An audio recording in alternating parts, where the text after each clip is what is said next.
The oceans are rising, no more compromising. The oceans are rising, no more compromising. The oceans are rising, no more compromising. The oceans are rising, no more compromising. Everyone, just do your best to fill in as much as possible. Thanks. We're here today rallying in force across 14 locations in Australia protesting climate inaction. We're here today to take the fight to Scott Morrison, to the 1% and to a government that this summer left towns and communities to burn. Shame. We have cut funding to our essential services at the time that we need them most. That continues to deny the reality of the climate science even as we hit records month after month. And that continues to throw public money at aging fossil fuel projects but will not lift a finger to fund the renewable energy that we need and the just transition for workers. Our movement has put Scott Morrison on the back foot and we should all be very proud of that. He's hidden away his piece of coal for now and he's talking about hazard reduction. But we know that the real hazard is his climate denialist government and the corporations that are profiting off the destruction of this planet.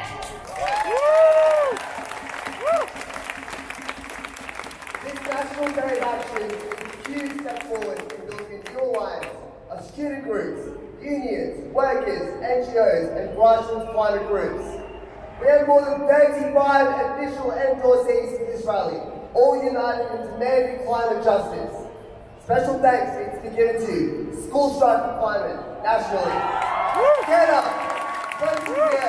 Australian Student Environment Network, Australian Climate Strike at UCID, UTS, and UNSW, Australian Parents for Climate Action, Action Aid Australia, Unions New South Wales, the Maritime Union of Australia, the Nurses and Midwifery Federation, United Workers Union, and Workers for Climate Action. All these groups and so many more are here and at the rallies all across the continent, united around four key demands. 1. 100% publicly owned renewable energy. 2. No new fossil fuel or nuclear projects. 3. More funding for our incredible fire. And number 4. First Nations justice now. It's going to take all of us, and it's going to be a huge confrontation with the system to get the action we need, but we're ready for it. Before we move any further forward, please allow me to introduce Auntie Rhonda Dixon-Grubiner and her daughter Nadina for our welcome to country. Auntie Rhonda is a Gadigal, Darug and Yuin Aboriginal elder, a master's graduate, artist and consultant specialising in leadership. We are honoured to have Auntie give us a welcome to this land. Her family has played a crucial role for many generations in the struggle for Aboriginal rights and also in the trade union movement and broader fights for justice. Please give it up for Auntie Rhonda.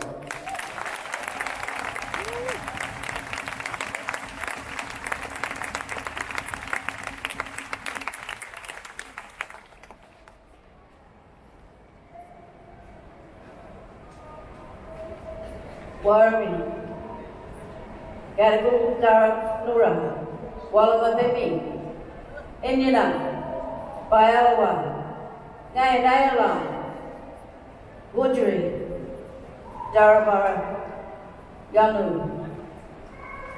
Welcome to Gadigal land. I'm very proud today to be here, standing on my country, my traditional land, along with my daughter, Nadina Dixon, to be here to celebrate that we are all here for the rights of the people, the environment, the animals, the country, for justice, for everyone and everything.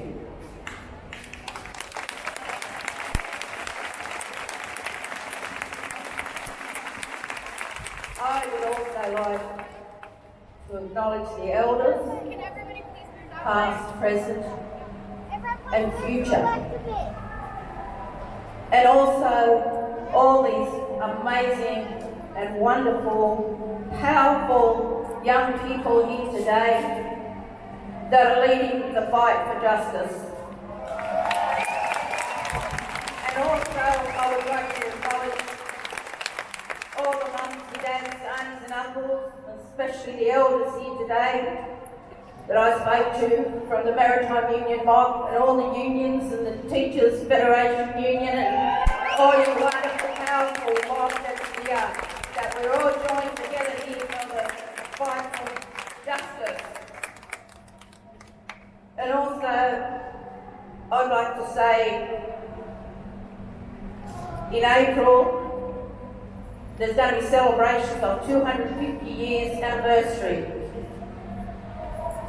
And personally, I feel very hurt and very insulted that a celebration is happening, because there has been so much destruction and intergenerational trauma and loss and pollution in our rivers and our country here today.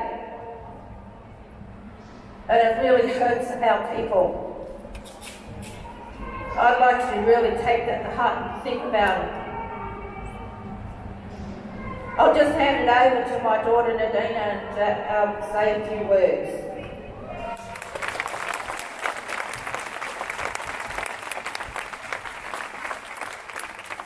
Thank you. I'm very moved and I'm very touched to be here today amongst all these beautiful people that standing up for country.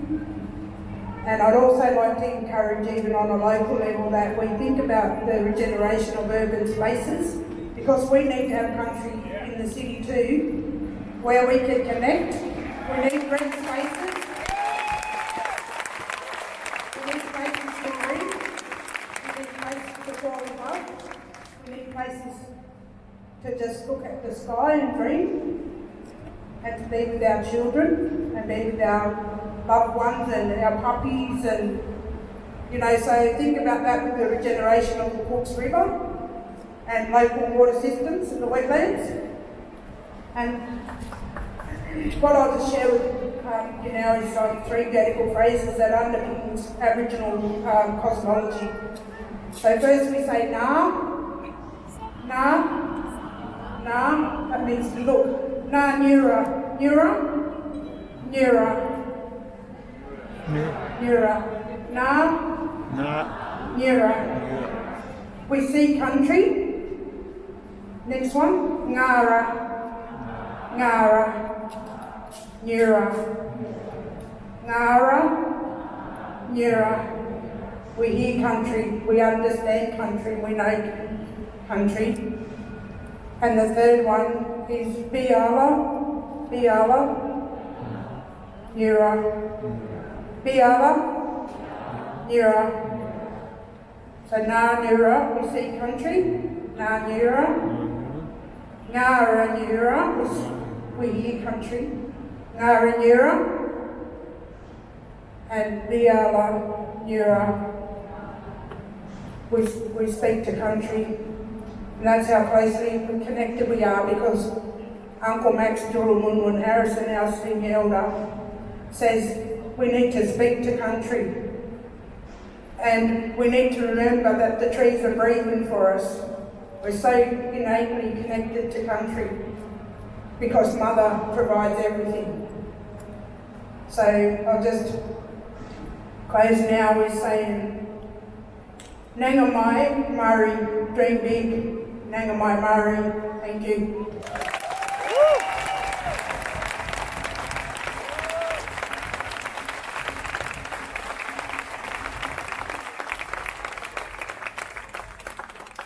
Sovereignty, never ceded. Sovereignty. Sovereignty. Sovereignty. Sovereignty. Woo! Thank you so much, Auntie Rhonda and Nadina. That incredible welcome to country. As colonists, we must remember that there is no kind of justice without Indigenous justice. We must prioritise the struggles of First Nations communities to ever change children's lives. We live in a time where for months, devastating fires have been ravaging our lands, killing 34 people, 1 billion animals, and burning 5.4 billion hectares of our beautiful natural environment. Throughout this crisis, our incredible fireys have put in countless hours of work, and their Herculean effort saved thousands of homes, people, and communities. But within a week, one crisis was over, and another was sprung upon us. Torrential rains allowed the fires to be contained, but flooded our cities and towns, shutting down our roads and trains, and containing so many of us to our homes. These crises are not natural. They are the result of government mismanagement and climate denialism, and will only get more severe as this emergency worsens. The criminals running our governments have failed us, and only we, the people, have the power to take back what is ours and build a sustainable future. We need to phase out of the fossil fuel industry in a way that is fair to the workers affected, and we must fund our disaster services adequately so they can deal with this worsening situation. We need to maintain the pressure on the government and force radical change, because this smoke and these disasters will be back, and next time they will be worse.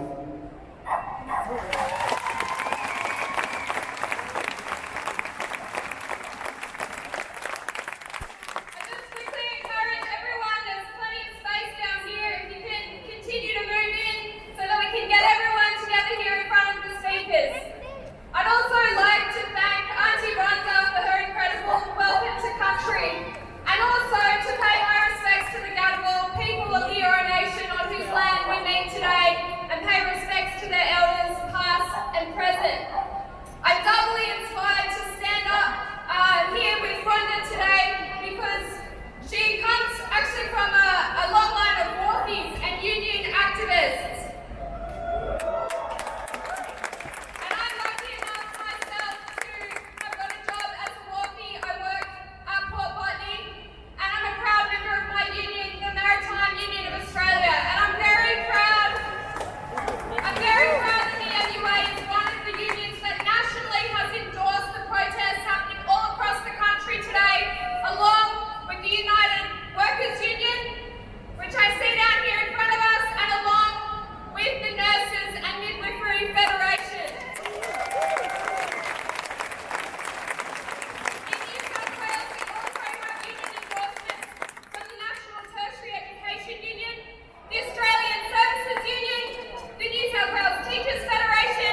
country. My name is Jim Casey. I'm a firefighter, professional firefighter of over 20 years service. I'm a proud member of the Fire Brigade Employees Union, and I'm here speaking today as a representative of the Firefighters Climate Alliance. So look, what's the butcher's bill? The fires are over, what's the butcher's bill? We've got over 12 million hectares burnt out, 34 lives lost, 1 billion animals dead, thousands of homes and businesses destroyed, and the economic cost overall. I mean, it's difficult to determine, but the best that I've been able to find is something from Deloitte, Access Economics, which suggests that we're looking at around about $100 million in expenses, both direct and indirect. It is, without a doubt, an unprecedentedly destructive fire season. And for New South Wales coast, we've gone straight from the fires into floods. These two things are related.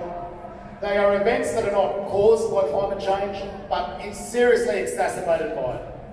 The increase in 1.1 degrees on average means there's an enormous amount of additional energy being trapped inside our ecosystem.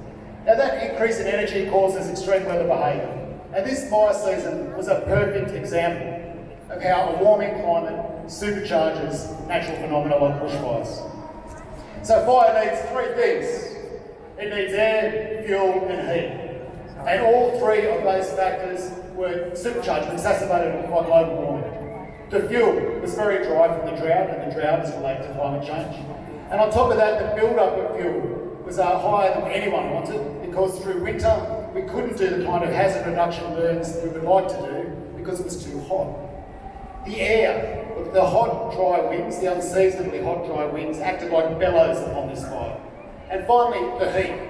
Look, runs of temperatures in the high 30s and early 40s day after day after day. That is what turns a bushfire into a firestorm. And those firestorms, I take no pleasure in being right on this. I said a month ago that those fires could not be put out by us, they could only be put out by rain. And that's exactly what we've seen.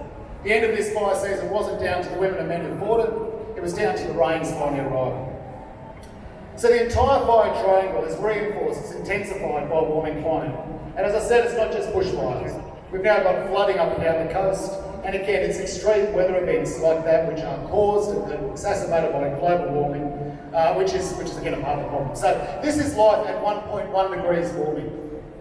At 2, it's going to be much, much worse. We are on track for more than 3 degrees of average global temperature increase. So what to do? Well, look, there's two things I'd like to say in terms of what to do. The first is to make a bit of a plea as an emergency services worker. We need to be funded properly to do our job properly. Woo! Yeah! Woo!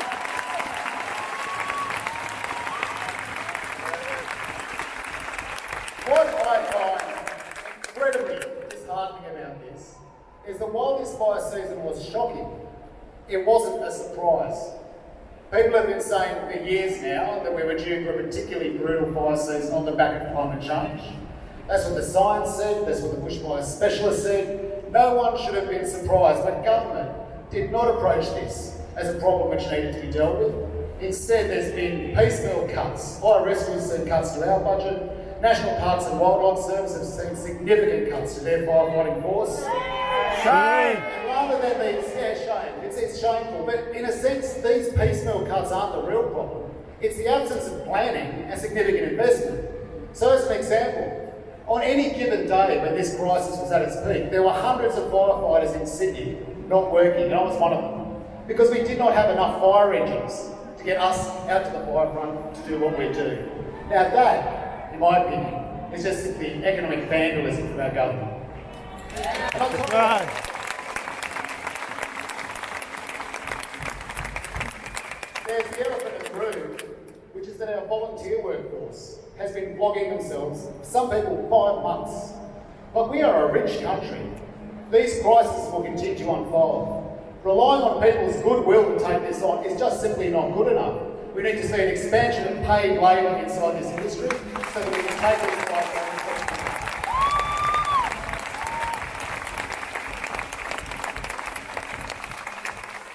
So that's the pitch as a firefighter. But I want to close by talking about the bigger question here. But the bigger question really is that the world is warming.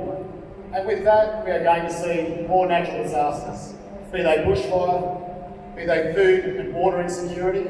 And on that, keep in mind, we've had rain. Most of the state hasn't. 97% of New South Wales is still in drought. We'll have heat waves. We're going to see climate refugees, new types of health crises, and future epidemics. Now, emergency services workers like me, we cannot actually fix this. All we do is treat the symptom. It's going to take this movement that we're building right here, that's being built around this country and around this world, that can actually start to remake things, to decarbonise our economy, to build a fairer world and treat the disease, rather than relying on people like me to treat the symptoms.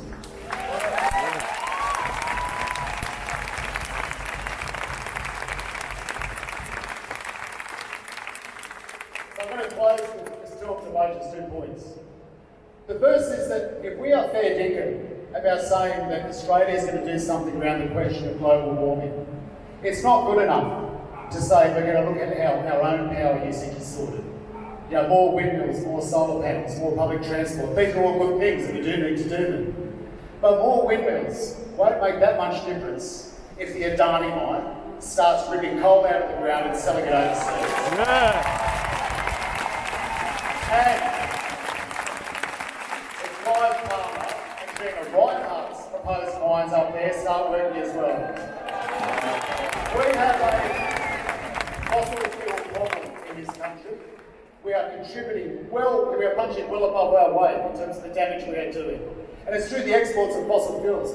We should be a country that exports energy, but it should be clean energy, it should be reliable clean energy, and we should invest in that rather than pandering to the old technology and the 1% of the benefits from it.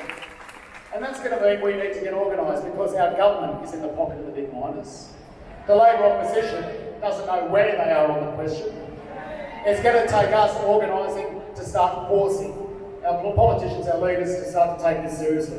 But look, finally, when we talk about the kind of movement we need, when I talk about it anyway, this is fantastic, right? But we need it to be bigger. And we need it to be bigger, not just in terms of numbers, but also its geographical spread. This needs to be happening from Bondi through to Broken Hill. And that means there's going to be communities which are going to be hurt by moving away from a carbon-intensive economy. Which is why if we are not upfront about the need to actually support those communities to have a just transition, we won't be able to build something big enough to force this question. Now, just transition doesn't just mean someone saying it from a platform like I am now. And the reason why it doesn't is because we have seen industries wiped out over the last 40 years of economic rationalism in this country with no justice for those people. Holden has finally closed down. Where's the just transition for those auto workers? Manufacturing in Australia more broadly is a shadow of what it once was, and no care was taken for those people thrown out of work. So when we talk about just transition for people reliant upon coal and gas, we need to be serious about it. We need to be fighting for the kind of investment in new industries in those communities, which can actually make us robust in the future, for work, and give us a shot at dealing with this crisis. Thank you very much. Keep going.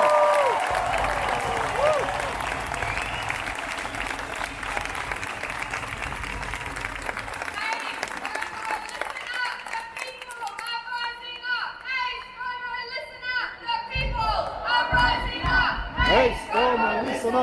The people are rising up. Hey, Stormer, listen up. The people are rising up. Hey, Stormer, listen up. The people are rising up. Thank you so much, Jim, and to all our firefighters who are fighting in the trenches while Scott Morrison ran away to Hawaii. While he did all he could to avoid compensating volunteer firefighters and refusing to meet with the heads of fire service who wanted to meet with him back in April, predicting that disaster was coming months away. Also, at the front lines of the worst impacts of climate change are our First Nations brothers and sisters, whether that be communities that are running out of water, whether that be fossil fuel extraction on Aboriginal land, whether that be corporate land management and the bushfires. And this rally is calling for control of lands and waters to be restored to Indigenous people, and we want to see a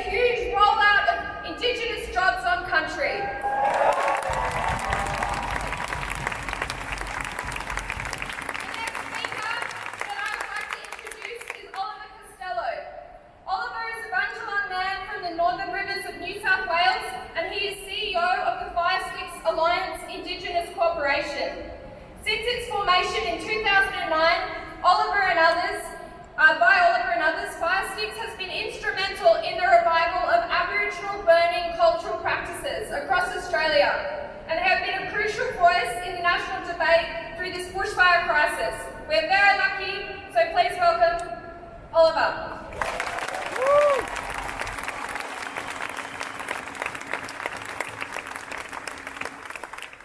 Thank you very much.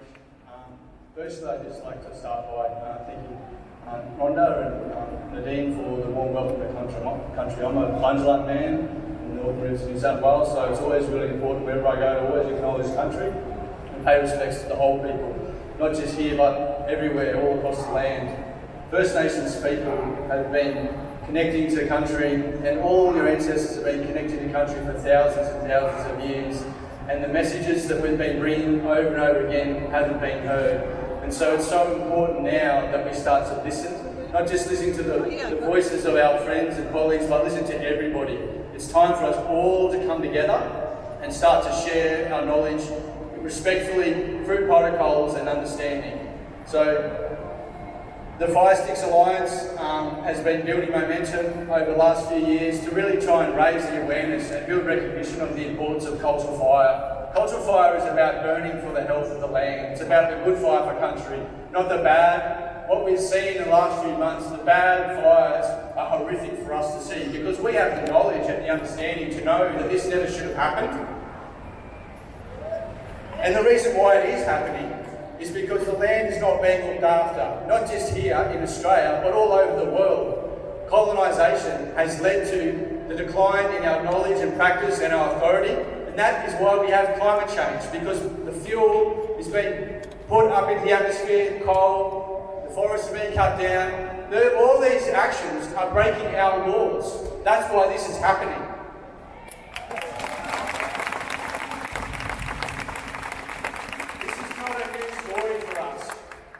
Our stories teach about when the fire stick is in the wrong hands, when people that don't have the knowledge use the fire stick. This is what happens. All the land burns. Not just here in Australia, but all over the world. We're seeing human-induced climate change driving changes in the atmosphere that are going to take centuries to overcome. And that's why it's so important to start listening to First Nations people right now, because we have a lot of knowledge about how to reverse those changes, how to mitigate the impacts of climate change, particularly around fire. And we can reintroduce cultural fire regimes across these landscapes. We will help mitigate the impacts of the future fires to come, and we will help heal the land so that the plants, the animals and the people can maintain their roles and relationships to the land. Because otherwise we're going to start seeing more and more people lose their lives, more and more animals lose their lives, more and more plants lose their lives, because we're not looking after the land.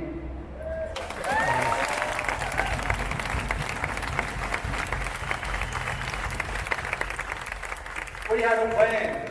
It's not a new plan, it's an old plan. It's the plan that's written in the land. It's respecting our ancestors, the trees, the animals, the plants, the country. They teach us the law, they teach us the stories, they teach us the ways to look after the land. We follow their law and we're the better off for it.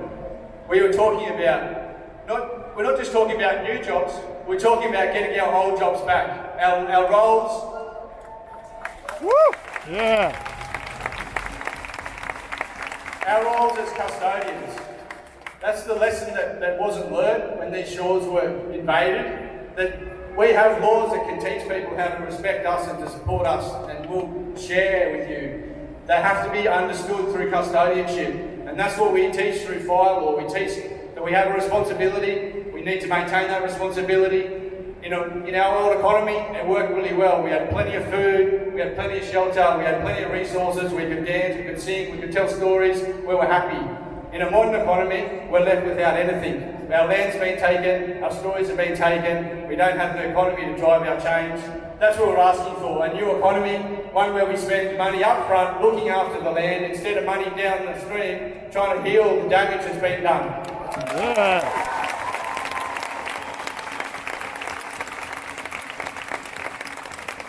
Keep an eye out. We really want to reach out. We're reaching out to everybody. I don't care who you vote for, where you live. If you want to see the good story, the good fight for country, reach out to us. We're here to help. We've got thousands of practitioners all over the country that want to stand up, look after their land. We need everybody's help. Please support us, firesticks.org.au.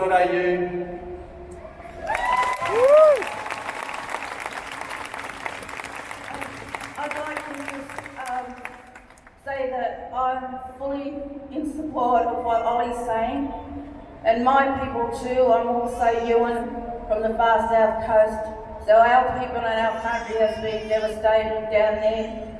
And my uncle is a senior lawman, Uncle Max Stelman Harrison, and our lawmen are following protocols and ceremony and replanting the plants that need to be the proper plants that should go in those areas so that we can encourage the bees to come back, because without the bees there's no pollination and so on.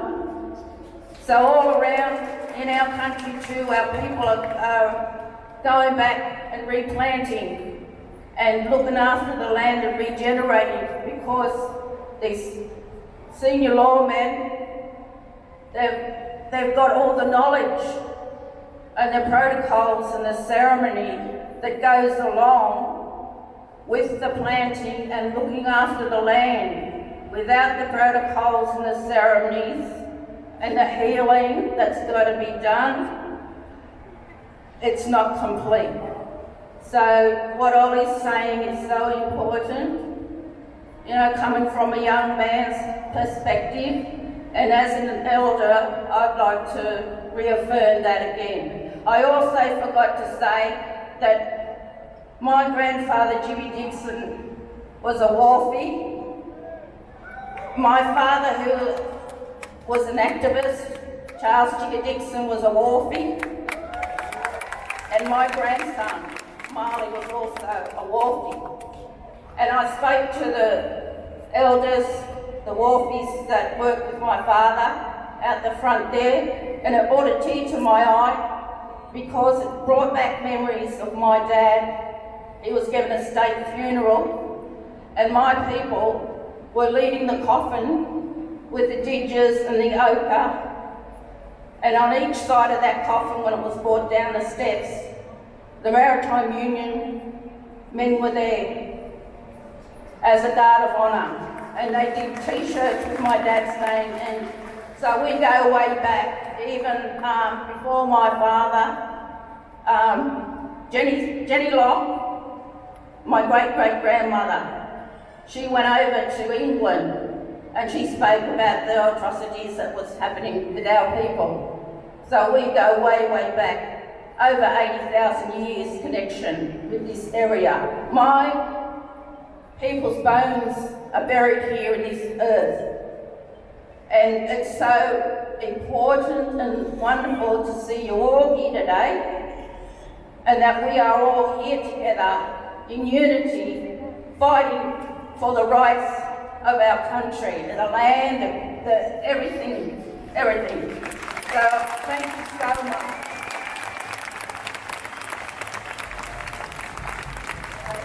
So I'm just going to leave you with a little poem that I wrote. You know, without our song and our dance and our stories, that's what kept us Aboriginal people, and the humour keeps us going. So this is a little poem, words of wisdom for fussy eaters.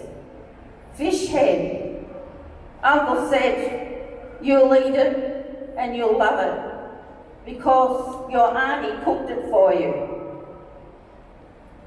This letter, there's always lessons in our stories. This letter is about being grateful, it's about love, and it's about respect. And this is what we're all here for today, I'd say. So, thank you so much.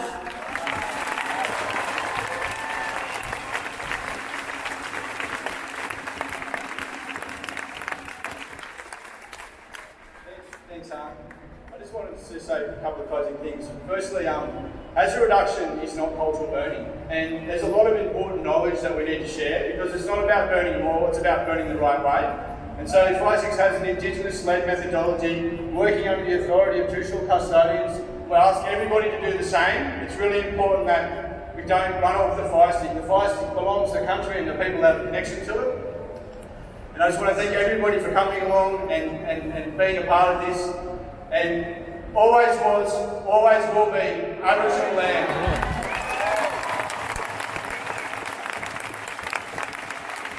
Always was, always will be Aboriginal land. Always was, always will be Aboriginal land. Thank you, Oliver, Auntie Rosa. This continent was sustainably managed for more than 100,000 years prior to colonisation. It took us colonists a mere 250 years to ruin it all. And that's why our broad demand for this rally is demanding Indigenous justice and land and water rights for First Nations communities. We must fund Indigenous-led land management with jobs and country. This is what will repair our ecosystems. This is what will reduce emissions. And this is what will reduce fire risk.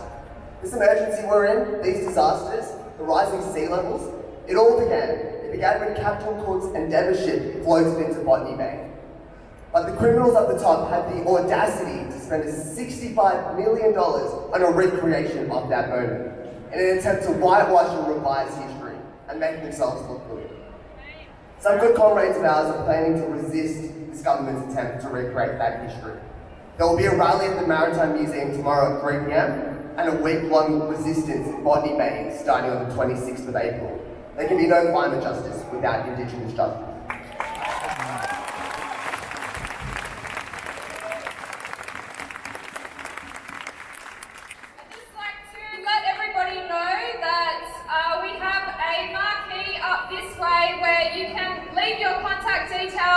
So that you can continue to find out about the rallies that we're organising, sign up to the new Climate Justice Alliance that's been formed in Sydney and get involved. And we also have a number of fundraising buckets circulating the crowd to cover the costs of the rally today. So if you can, please give what you can so that we can continue this fight. One of our key demands today is for 100% publicly owned renewable energy by 2030, and we want it publicly built, publicly owned, and we want it built now. Because despite years of international conferences, decades of conferences, global emissions are not going down, they continue to rise. And we know in Australia, the energy sector is the single biggest contributor to those emissions. We cannot solve this crisis without tackling our fundamental energy and electricity infrastructure. Now, the government talks about market signals, but it's the market that got us into this mess. When your house is on fire, do you wait for market signals or do you put it out? What has market signals got us? Market signals has seen major investments pulled from actually some of the potentially biggest solar thermal projects we could have had in this country. They couldn't secure enough funding because they weren't profitable enough. Well, we aren't here fighting for renewable energy if it's profitable, if it makes money for the 1%. No, we're here fighting for renewable energy for a sustainable planet for everyone. Yeah.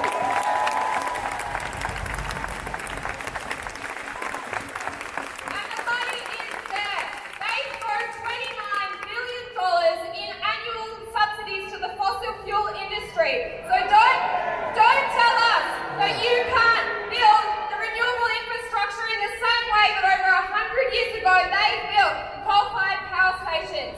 And we will not accept one worker being left behind.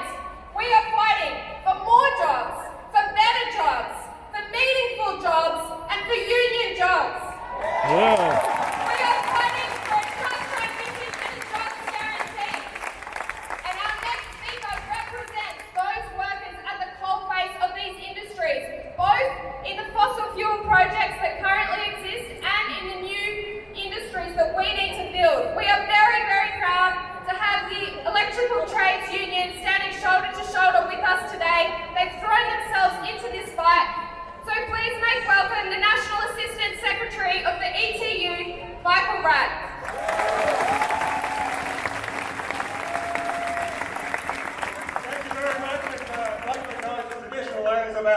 which we stand today. My friends, thank you very much for coming here today and letting me speak to you. I'm here today to talk about two things in particular. One is the price of privatisation that we are only truly now beginning to pay, and the second is the need for a just transition as we move away from fossil fuels. Now, I'm from the Electrical Trades Union of Australia. My members work in every sector of the energy industry in this land, from coal mines to wind farms, from power lines to power points. You'll find sparkies and liners and other electrical workers at every single point. It's ETU members that electrified Australia for the last century, and it's ETU members that are going to deliver it for the next century too. But we do this in the face of a federal government that is more interested in saving seats than in saving the planet, that is more interested in saving themselves than in creating a future for these communities out in the bush, out in the regions, who are really doing it tough as we move away from fossil fuels. Now, we are in the midst of a transition in this country. 11 closed power stations in the last 2 decades doesn't lie. We are moving to fossil fuels. I'm moving away from fossil fuels. It's not a question of if, it's a question of when, and it's a question of how. Now, the problem we have is that there's too much misinformation from the conservative forces in this nation, too many lies being told, and not enough hope being given to our regional communities. When you look at these traditional coal communities, no one goes down a coal pit because they just love coal. They go down a coal pit because the coal mine provides good, steady jobs. And that's what we need to replace, that's what we need to give these people, give these regional communities, give them a future, not just tell them that their mines need to shut and they need to move and pack up and move to the city. It's not good enough.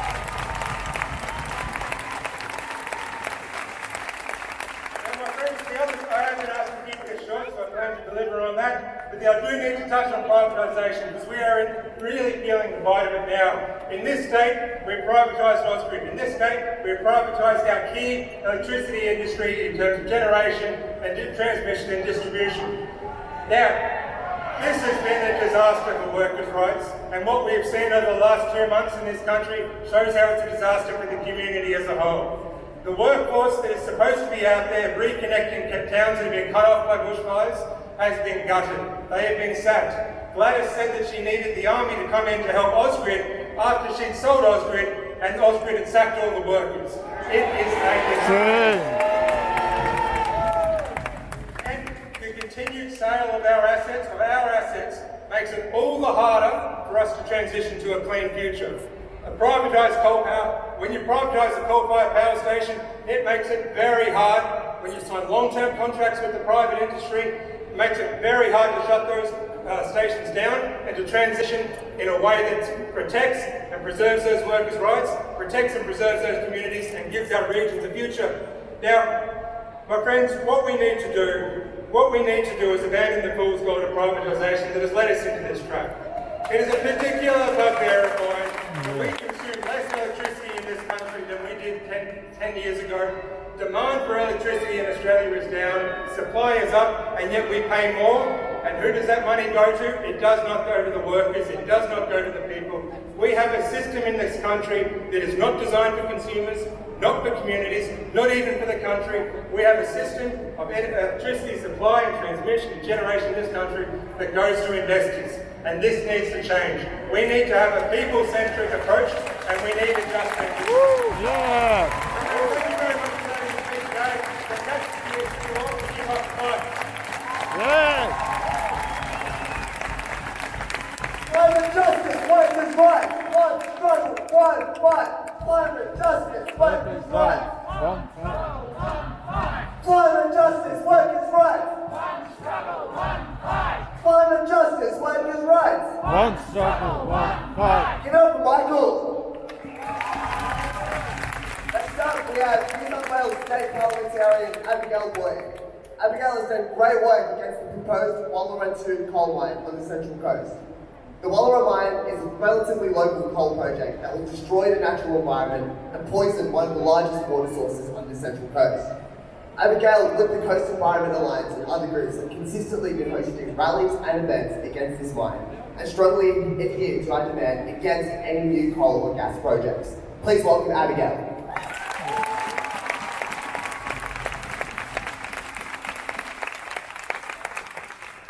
All right, hi. I begin by acknowledging that we meet on the lands, the Gadigal people of the Eora Nation, and pay my respects to the elders past and present. This land is, was, and always will be Aboriginal land. Woo! I also pay my respects to the traditional custodians of the land on which I live, the Central Coast, the Awabakal, the Darkinjung, and the Guringai peoples. First Nation peoples have lived on this land for tens of thousands of years in what we now know to have been a sustainable economy. In just 250 years since white invasion, we have devastated this land. We have sapped it of its life-giving systems with colonialism, capitalism, and denialism. Yes. And we all bear the brunt of it. With extreme drought, bushfires, flood, dust storms, air that is so thick with smoke we cannot breathe. On the Central Coast, my community has been fighting for over 20 years against the Walluwaratu coal mine. A coal mine in the drinking water catchment of over 300,000 people. Shame. This is ridiculous. A mine that in a time of drought will be allowed to take over a week's worth of water from our drinking water catchment every year. And if they get it wrong and they pollute our water, it will take a generation for us to clean that pollution out of our water. Our community is at the mercy of a coal mining company that has one goal. Its goal is to plunder the land Yes. for profit. Yeah. I think the bells agree with me that that is shameful.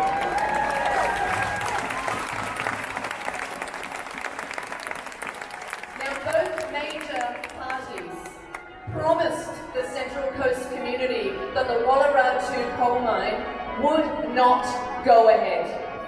They promised over a decade ago, both of them.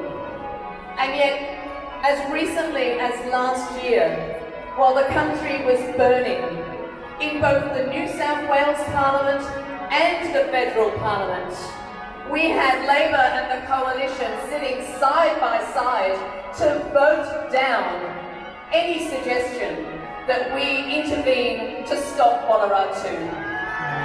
Shame. We cannot rely on politicians from political parties that take donations from coal companies. It has to stop. And we must stop failing the coal communities across this state. Those coal communities deserve a just transition. They deserve a responsible transition to new industries, to new sustainable jobs. Yes. And that transition plan must begin with a clear understanding that we can no longer have any new coal. Yes. No new coal.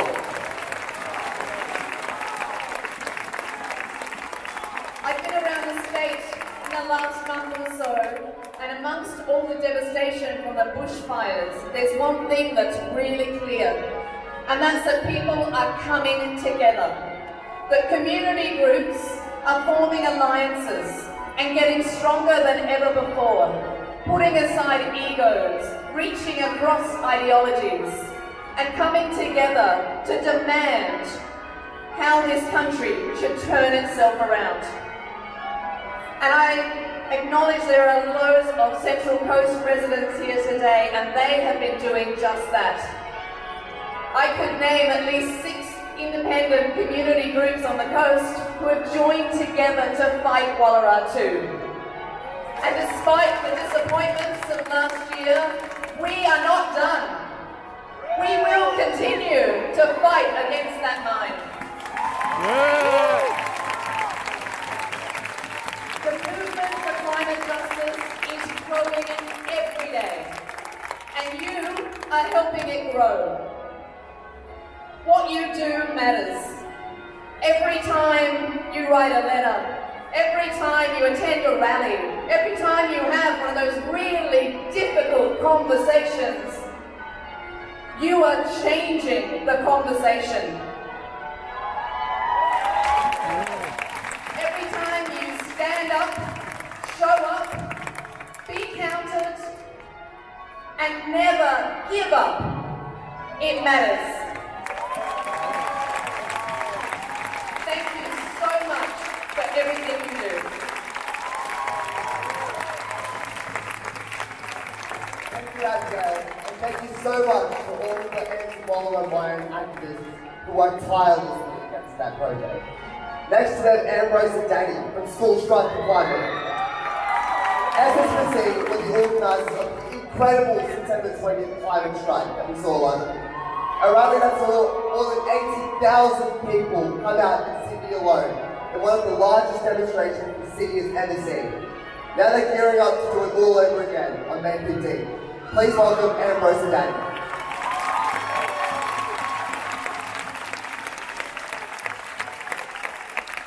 Our politicians are meant to represent us.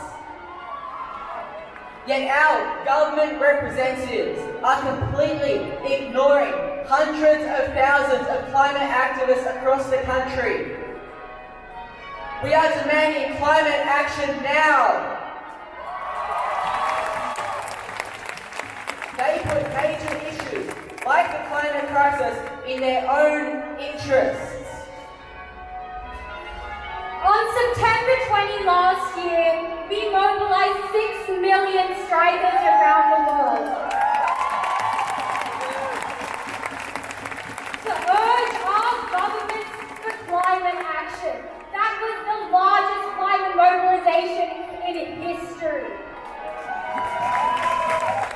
Since then, our country has been through unprecedented bushfires, flash flooding, and extreme heat.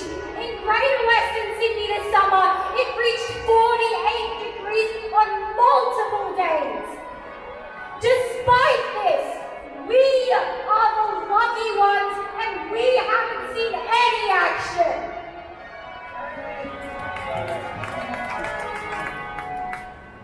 Currently, parts of Africa and India are going through the most severe locust attacks in 25 years. Heavy rainfall at the end of 2019 created ideal conditions for these locusts to flourish.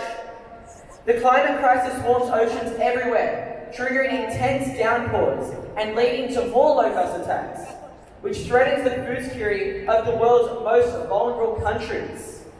This is only one example of how the climate crisis acts those who contribute the least, the most. And this is led by the world's richest corporations. Our home is not single use. Our futures are on the line. We need you to be scared. We need you to be angry. But more importantly, we need you to act. Our politicians are sacrificing our futures for political gain right before our very eyes. In 10 years, when the impacts of the climate crisis are irreversible, we will be 25 years old. What are they leaving for us? We deserve a future too. On Friday, May 15th, school strikers across the world are striking again, and we need you to be there. Are you going to be there?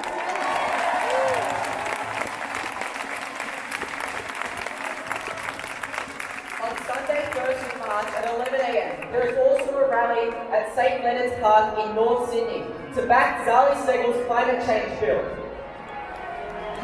Greg Mullins from Emergency Leaders for Climate Action will be speaking, as well as Lucas Saunders from School Strike for Climate. On May 15, hundreds of thousands of Australians will strike all across the country for our futures. School strike demands are: 1. No new coal, oil and gas projects.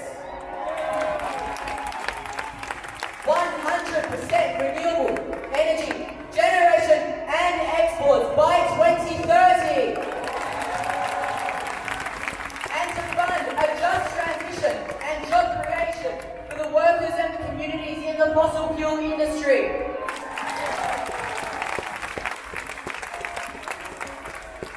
We are here today because we have the audacity to see a safe and sustainable future.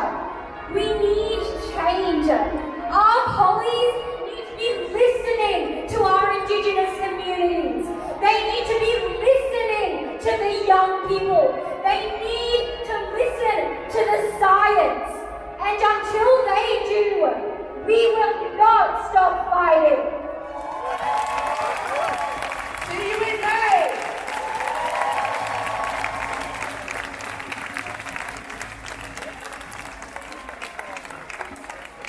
School strike movement has brought back the spirit of mass resistance. They have reminded us that we are many and they are few. They have reminded us that we have allies all across the world. We are a global movement and they have put strike action back on the map. But they have also said to us, we cannot do it alone. This is not just for school students. We want the adults to join us. And our organisation, the Climate Justice Alliance, wants to help build these strikes into general strikes. And to do so, we have to challenge the anti-strike laws in this country that make it illegal for most workers to walk out of the job in protest. Shame. Yeah!